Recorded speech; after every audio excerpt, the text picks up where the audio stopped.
बिस्मिल्लाहिर्रहमानिर्रहीम। अस्सलाम वालेकुम नाज़रीन, आप यूट्यूब चैनल देख रहे हैं। मैं इमरान खान हूँ। मशरिक़ वस्ता की जनूबी एशिया की सूरत-ए-हाल इंतहाई ख़राब है। पाकिस्तान और अफगानिस्तान के बीच में झड़पें चल रही हैं और ये सिलसिला अभी तक रुका नहीं है। ईरान के सुप्रीम लीडर आयतुल्लाह ख़ामनेई को असैसिनेट कर दिया गया है। डोनाल्ड ट्रंप ने और नेतन्याहू ने यह दावा किया था उनकी असैसिनेशन का कि उन्हें शहीद कर दिया गया है, लेकिन कोई तस्दीक या तरदीद ईरान से नहीं आ रही थी।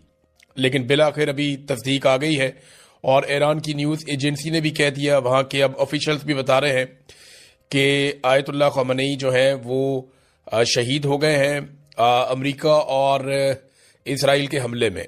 लगभग 3 दहाइयों से ज़्यादा हो गया इनको हदफ बनाने की कोशिश की जा रही थी। ये टारगेट थे अपने मुल्क के दुश्मनों के और हमेशा ये हमलों से बचते चले आ रहे थे। लेकिन अब आयतुल्लाह ख़ामनेई नहीं रहे। उनकी जो आखिरी पोस्ट है वो बड़ी पावरफुल थी और उसमें उन्होंने बनाम नामे हैदर ये उस पर लिखा था। अभी जनाब ये पहला मुतालबा इमरान खान से ये किया गया था कि माफ़ी मांगो और सियासत छोड़ दो, वो नहीं माना। फिर कहा गया जी माफ़ी मांगो, मुल्क से बाहर चले जाओ 3 साल के लिए, वो भी नहीं माना। फिर कहा गया जी कि सिर्फ मुल्क से बाहर चले जाओ 3 साल के लिए ताकि हमारी इज्जत बहाल हो जाए, वो नहीं माना। फिर कहा गया चलो सिर्फ माफ़ी मांग लो। इमरान खान ने कहा किस बात की माफ़ी मांगूं, पहले मेरा गुनाह तो साबित करो, कहाँ है सीसीटीवी फुटेज, लाओ सबूत। माफ़ी नहीं मांगी उसने। फिर कहा गया अच्छा सिर्फ जो मौजूदा सेटअप है ना इसको चलने दें और बनी गाला चले जाओ या केपी के चले जाओ, लेकिन मौजूदा सेटअप जो है इसको कबूल कर ले आप और अपोजिशन का किरदार अदा करें। इमरान खान ये भी नहीं माने। फिर बाद में एक ऑप्शन आई कि जनाब 2 साल की आप खामोशी इख्तियार कर लें, 2 साल के बाद आप पॉलिटिक्स कीजिएगा, फिर नए इलेक्शन आ जाएंगे। इमरान खान साहब ने आज़ादी की ये ऑफर भी ठुकरा दी। उसके बाद इमरान खान को कहा गया अब जो आखिर ऑफर 2 आई हैं, एक तो ये कि 3 महीने का कहा गया और अब 2 महीने का कहा जा रहा है।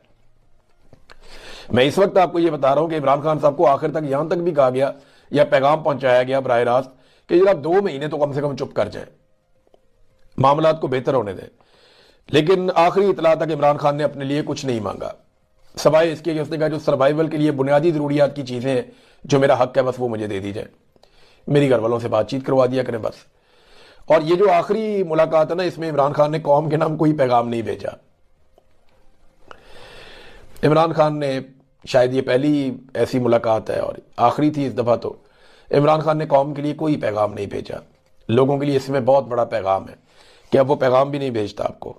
इमरान खान साहब की रिहाई के लिए जो अमन फोर्स है, यानी इसका नाम अब मैं आपको बता देता हूं, इमरान खान रिहाई फोर्स इसका नाम बताया था सुहेल अफरीदी साहब ने। मेरी कासिम सूरी साहब से बात हुई तो उन्होंने कहा जी इसके ऊपर जो एतराज किया जा रहा है ना कि मुसल्ला विंग है, तो उन्होंने कहा जी हम मुसल्ला पार्टी है ही नहीं, हमने कभी गोली नहीं चलाई, हमने कभी किसी को कत्ल नहीं किया, बल्कि हमारे ऊपर जो कत्ल डाले गए बाद में पता चला कि वो तो किसी और ने किए। यानी वो जो 4 रेंजर्स वाले शहीद हो गए थे वो किसी और ने गाड़ी से शहीद किए थे। तो हम तो एक पुरअमन पॉलिटिकल पार्टी हैं, तो हम इसके अंदर एक लफ्ज अमन शामिल कर देंगे। कासिम सूरी साहब ने मुझे बताया, वो आजकल अपने चैनल पे भी ये चीजें बता रहे हैं। इमरान खान रिहाई अमन फोर्स इसका नाम रखा जाएगा, इकराफ, IKRAF, इकराफ, इमरान खान रिहाई अमन फोर्स। और ये बहुत बड़ी तैयारी करने जा रहे हैं मेरी इतला के मुताबिक। इस वक्त पाकिस्तान तरीके इंसाफ में इस आइडिया को लेकर कुछ जगहों पे बेचैनी है। कुछ लोगों को लगता है कि हमारा हक ना मारा जाए, कुछ लोगों को लगता है कि ये तो हमसे बड़ी चीज बनने जा रही है, कुछ लोगों को लगता है कि ये तो एक बहुत बड़ा तसादुम शुरू हो जाएगा, कुछ लोगों के ऊपर एजेंसियों का दबाव है कि ये काम आपने होने नहीं देना। तो हर एक के अपने अपने तहफुजात हैं, लेकिन बहुत सारे लोग इसके साथ खड़े हैं, इस कॉज के साथ कि ठीक है बनाओ एक बहुत बड़ी फोर्स नौजवानों की और ये घी सीधी उंगली से नहीं निकलेगा। और यही वो स्ट्रीट मूवमेंट है जिसके बारे में इमरान खान साहब ने कहा था। अब ये होगा क्या, देखिए इसके अंदर यूथ विंग भी होगी, इसके अंदर खवातीन विंग भी होगी, लॉयर विंग भी होगी, स्टूडेंट विंग इसके अंदर होगा, आम नौजवान, ताजर विंग, उलमा विंग, यानी बहुत सारी पाकिस्तान तरीके इंसाफ या अपोजिशन के जितने लोग हैं जो अलग अलग तरह से हैं या आवाम के अलग अलग तरह के जो पूरे एक पोर्शन हैं, वो सारे इसके अंदर शामिल हो जाएंगे। तो ये इनका टारगेट बहुत बड़ा है, बहुत बड़ा टारगेट है। मैं अभी बता नहीं रहा, वो खुद ही अनाउंस करेंगे। एक बड़ा टारगेट उन्होंने रखा है कि इतने नौजवान हमने खैबर पख्तूनख्वा से इकट्ठे करने और फिर पंजाब से इतने, फिर बलूचिस्तान और सिंध का, आज़ाद कश्मीर का, गिलगित बल्तिस्तान का, हर जगह का उनका अपना एक टारगेट है कि बड़ी तादाद में लोगों को इकट्ठा किया जाएगा। फिर ये लोग क्या करेंगे उसका भी पूरा मंसूबा है। तो ये बड़ा काम होने जा रहा है आने वाले दिनों में। ईरान में बड़े अफसोसनाक वाकयात हुए, उनमें एक बहुत बड़ा वाकया जो है बच्चियों के स्कूल के ऊपर जो एक हमला हुआ बड़ा खौफनाक, उसमें अब तक की इतला के मुताबिक कुछ आदादोशुमार ये बता रहे हैं कि 100 से ज्यादा बच्चियां शहीद हो गई हैं, कुछ ये कह रहे हैं कि 86 बच्चियां शहीद हुई हैं, कुछ 50 के करीब बता रहे हैं। लेकिन ये बहुत बड़ा और हौलनाक वाकया है और बड़ा अफसोसनाक वाकया है। और ये इसका जो इल्जाम है वो अमेरिका और इसराइल के ऊपर आता है। डोनाल्ड ट्रंप ने और नेतन्याहू ने मिलकर ये अटैक किया है। ईरान ने बड़ी तेजी से हमले किए हैं बहुत सारी जगहों पे। यूएई और बहरीन के अंदर ज्यादा अटैक किए गए हैं, सऊदी अरब में भी हुआ, उर्दन में भी हुआ, कतर में भी हुआ। इन जगहों पे जो अमरीकी अड्डे हैं वहां पे अटैक किया गया ईरान की जानिब से और काफी मिसाइल दागे गए। लेकिन जो ज्यादा हमला हुआ है, कुवैत के अंदर भी हमला हुआ, लेकिन ज्यादा जो हमला हुआ वो 2 मुल्कों के अंदर। एक बहरीन में जहां पे अमरीकी बहरी बेड़ा मौजूद है, वहां पे उस एरिया में बहुत ज्यादा अटैक हुए हैं, बहरीन के अंदर जो फैसिलिटी है अमेरिका के पास। और दूसरा यूएई में बहुत ज्यादा अटैक हुए और यूएई में कई बम ऐसी जगहों पे जाकर लगे हैं जहां पे ये कहा जा रहा था कि अमेरिकन वहां पे रहते हैं, यानी रिहायशी इलाकों में भी बम लगे हैं जाके। एक बहुत बड़ा होटल है उसके जलने के मनाजिर नजर आ रहे थे। फिर जब ये पता चला कि यहां से कुछ फ्लाइटें निकलने वाली हैं दुबई से और लोग यहां से निकल रहे हैं, तो फिर एयरपोर्ट के ऊपर भी ड्रोन हमला हुआ। फिर इसी तरह बहरीन में भी एयरपोर्ट के ऊपर एक ड्रोन हमला हुआ। तो ईरान जो है वो बड़ा अग्रेसिवली आया। ये एकदम ये तवक्को कोई नहीं कर रहा था कि ईरान इतना अग्रेसिवली आएगा, इतने जारहाना अंदाज में ईरान जवाब देगा, इसके बारे में कोई सोच भी नहीं सकता था।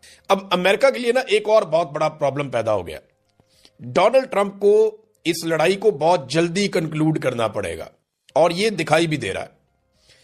डोनाल्ड ट्रंप ने एक पार्टी में शिरकत की, वहां से भी वीडियोज आई और ऐसा शो किया गया जैसे उन्हें कोई जल्दी नहीं है, कोई परेशानी नहीं है। ये विजुअल्स क्रिएट किए गए, लेकिन ये सब जानते हैं कि ये काम उन्हें बहुत जल्दी करना पड़ेगा। ईरान के साथ इस लड़ाई को तूल नहीं दिया जा सकता। देखिए 2 बड़े अहदाफ हैं डोनाल्ड ट्रंप के। पहला हदफ तो यह है कि ईरान में रजीम चेंज हो जाए, लेकिन ये रजीम चेंज वो जमीन पर उतरे बगैर करना चाहते हैं। यानी अगर ईरान की सरजमीन पे कोई फौजी बाहर से आएंगे तो ईरान की सारी जो अवाम है वही फौज बन जाएगी, वो एक बहुत बड़ी मुसीबत बन जाएंगे और एक ऐसी दलदल में आने वाली फौज फंस जाएगी जिससे वो कई दहाइयों तक नहीं निकलेगी या कई सालों तक नहीं निकलेगी। लिहाजा वो जमीन पर उतरे बगैर ईरान के अंदर रजीम चेंज करना चाहते हैं।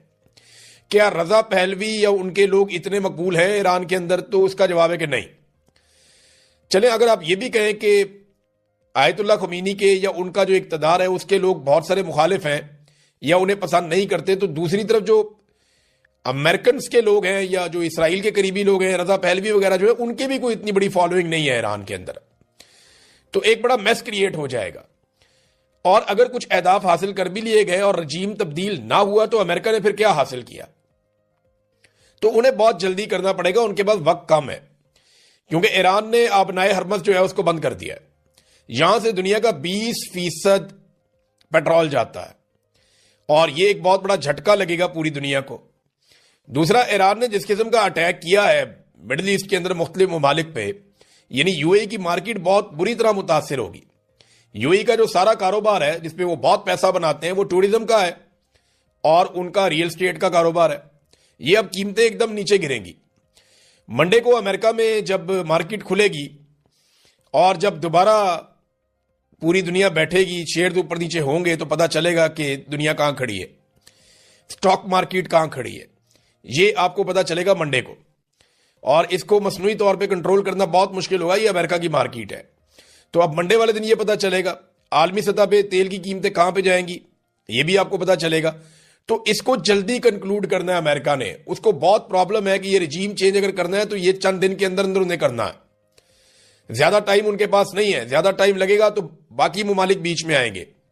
रशिया और चाइना पहले स्टेटमेंट दे चुके हैं, पाकिस्तान ने स्टेटमेंट दिया, लेकिन गोल मोल दिया, आगे चल के आपको मैं बताता हूं। तो अमेरिका को फौरी तौर पे करना पड़ेगा जो भी करना है, वो उसमें ज्यादा टाइम लगा नहीं सकता। तो उनको जल्दी अपने अहदाफ हासिल करने, और वो दिखाई नहीं दे रहा। ईरान को सिर्फ सब्र करना है और रिटेलिएट करते रहना है। अगर ईरान ये टाइम गुजार गया और दोबारा मुज़ाकरात की टेबल पे बैठ गए तो फिर ईरान की पोजीशन कुछ और होगी। वैसी नहीं होगी जैसी इस वक्त है। अब एक नया बयानिया लेकर आए मार्केट में, और बयानिया ये है कि जनाब अमेरिका के साथ मिलकर इमरान खान ने जानबूझकर ये साजिश की, और उस बयानिए के लिए लेकर आए एक CIA के साबिक चीफ का एक इंटरव्यू का हिस्सा कि धमाका खेज इंकशाफ हो गया कि जनाब अली ये इनके बकौल अब ये दावा कर रहे हैं, और वो CIA के साबिक ऑफिसर ने जॉन ने ये कहा कि जनाब इमरान खान साहब ने अमरीकी सफीर से पूछ कर साइफर लहराया था। अब ये कह रहे हैं, तो उस वक्त तो अमरीकी सफीर था ही नहीं। बयानियां बनाने से पहले ये सोचना चाहिए था और इस बात का ख्याल रखना चाहिए था, लेकिन चलो फिर भी बयानियां बना दिया। लेकिन जब इमरान खान साहब की हुकूमत गिरी थी तब ये क्या कहते थे, जरा वो भी सुने आप। ये ख्वाजा आसिफ साहब हैं, इनका नाम बाद में इनके हलके में लोगों ने ख्वाजा वेंटिलेटर डाल दिया इस स्टेटमेंट के बाद। उस वक्त ख्वाजा साहब अमेरिका और इमरान खान के बारे में क्या कह रहे थे, ये सुनिए। इसमें कोई शक शुबा नहीं है कि इस वक्त तक अमेरिका जो है एक ऐसी वाहिद ताकत है जो हमारे लिए बहुत सी मुआशी मुश्किलात जो है वो जो है क्रिएट कर सकती है। अमेरिका जो है अगर जो है वो चाहे तो इस वक्त पाकिस्तान के लिए इतनी माशी जो है डिफिकल्टीज क्रिएट कर सकता है कि मैं समझता हूँ कि हो सकता है हम जो है जो हमारा ऑयल बिल जो है अदा करने के लिए हमारे पास पैसे न रहे। ये सारे वेंटिलेटर जो है ना ये लगे हुए हैं अमेरिका की मर्जी से लगे हुए हैं। अमेरिका चाहे तो ये सारे के सारे जो हमें जो इस वक्त ड्रिप्स लगी हुई हैं या वेंटिलेटर लगे हुए हैं सारे के सारे ऑफ हो जाते हैं। उस वक्त शहबाज शरीफ और उनके बेटे हमजा शहबाज कहते थे कि इमरान खान ने अमेरिका को नाराज करके बहुत बड़ी गलती की और पाकिस्तान का नुकसान किया। तब इनका बयानिया ये था, अब इनका बयानिया ये है कि इमरान खान ने अमेरिका के साथ मिलकर किया। तो ये किसी एक जगह टिकते ही नहीं है और इनका बयानिया बिकता ही नहीं है, लोग त्या पहुंचा करके रख देते हैं। हालांकि हो ये रहा था कि अमरीकी ओहदेदारों से या चार्ज दी अफेयर जो उनके थे उनसे और जो बरतानवी हाई कमिश्नर है उनसे मुलाकातें तो अपोजिशन के लोग कर रहे थे, या वो लोग कर रहे थे जो रिजीम चेंज ऑपरेशन के अंदर सहूलतकारी का किरदार अदा करते रहे हैं। हमने बारहा ये चीजें पहले भी बताई, लेकिन जब जब ये प्रोपेगेंडा होता है तो ये चीजें दोबारा सामने आ जाती हैं। तो बयानिए का तोड़ इनके पास है नहीं। अब ये अदालतों को इस्तेमाल कर रहे हैं इमरान खान की जबानबंदी के लिए। एक तो मैंने आपको बताया कि ज़ियाउल हक के दौर का जो एक स्याह कानून था कि कोई भी कैदी, चाहे वो सियासी कैदी है, वो सियासत के ऊपर बात नहीं कर सकेगा। ये इन्होंने पहले तय कर लिया था ज़ियाउल हक के दौर में, और ये ज़ियाउल हक की सोच का नतीजा है, एक आमिराना सोच का नतीजा कि कैदी जो है वो सियासत के ऊपर बात नहीं कर सकता, हम उसे बात करने नहीं देंगे। तो फिर कैदी वोट कैसे डाल सकता है, कैदी इलेक्शन कैसे लड़ सकता है, और 100 चीजें हैं। लेकिन क्या कैदी से आप ये हुकूक ही छीन लेंगे? तो अब वो कहते हैं जी पॉलिटिक्स के ऊपर बात नहीं कर सकता। और ये ज़ियाउल हक ने किया था इसलिए कि वो अपने सियासी मुखालिफिन को जेलों में डाल देता था और उन पे सियासत करने पे पाबंदी लगा देता था। यही काम जो है मौजूदा रिजीम में ज़ियाउल हक के जो रूहानी बेटे और उनकी पोती, इन लोगों ने दोबारा यही काम किया और दोबारा से अदालतों को इस्तेमाल करते हुए ज़ियाउल हक का वो काला कानून नाफिज करवा दिया। वजह इमरान खान साहब का बोलना। और अब ये केस इमरान खान साहब का लेकर पहुंचे हुए हैं अदालत के अंदर, जिसके जरिए ये कोशिश कर रहे हैं कि इमरान खान साहब का जो ट्विटर अकाउंट है उसे बंद कर दें। यानी इमरान खान साहब के ट्विटर पैगामात के खिलाफ ये केस इस्लामाबाद हाई कोर्ट में वाजिद गिलानी, काबीना के मेंबर एग्जीक्यूटिव गुलाम मुर्तजा खान ने मारूफ नून लीगी वकील रहनुमा जनाब बैरिस्टर जफरुल्लाह खान के जरिए दायर किया है और अदालत से दरख्वास्त की है कि वो मंदरजा झेल अहकामात जारी करें।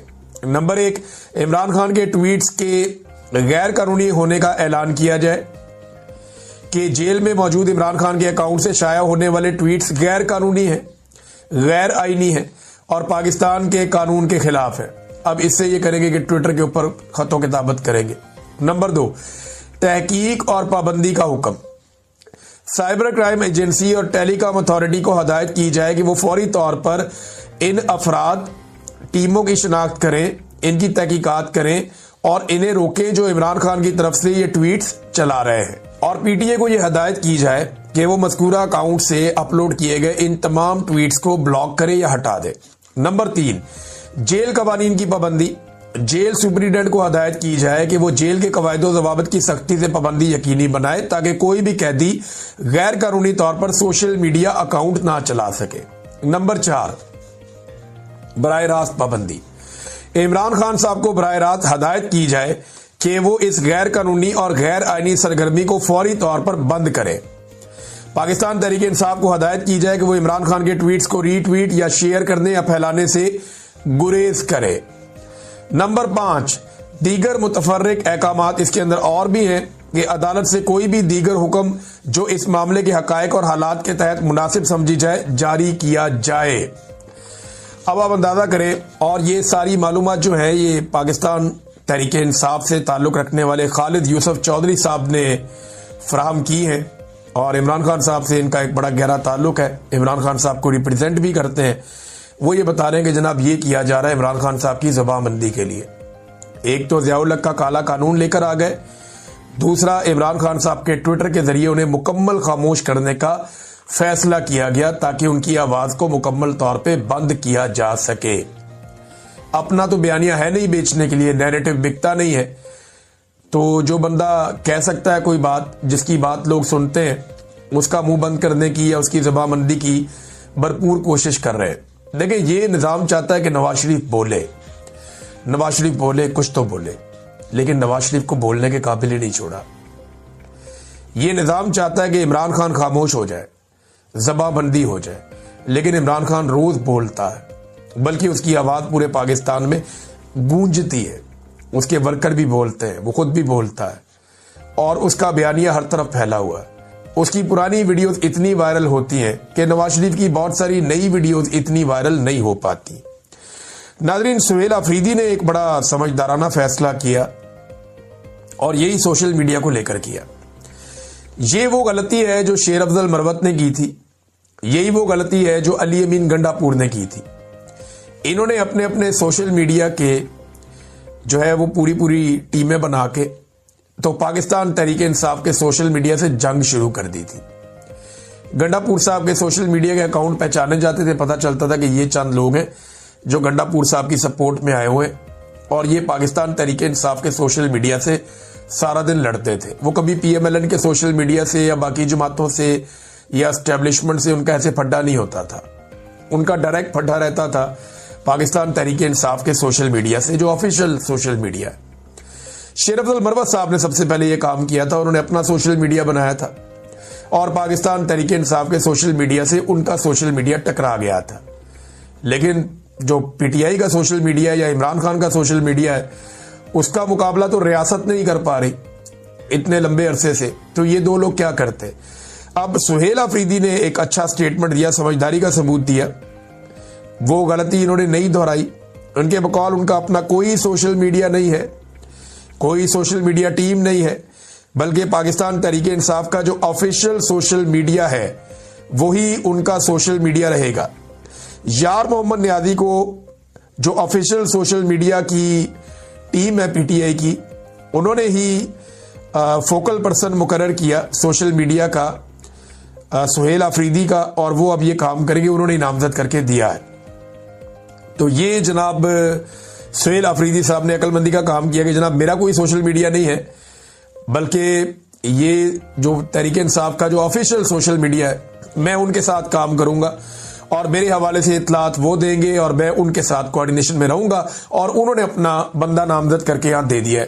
तो ये अक्लमंदी है। मेरे ख्याल में ये मशवरा जो है उनके कोई समझदार साथियों ने दिया है, या कम से कम मुराद सईद, वो क्योंकि ओन करते हैं इस सोशल मीडिया को जो पाकिस्तान तहरीक इंसाफ का है, और तहरीक इंसाफ का सोशल मीडिया मुराद सईद को ओन करता है, लिहाजा इस बात को आप इस तरह देख सकते हैं।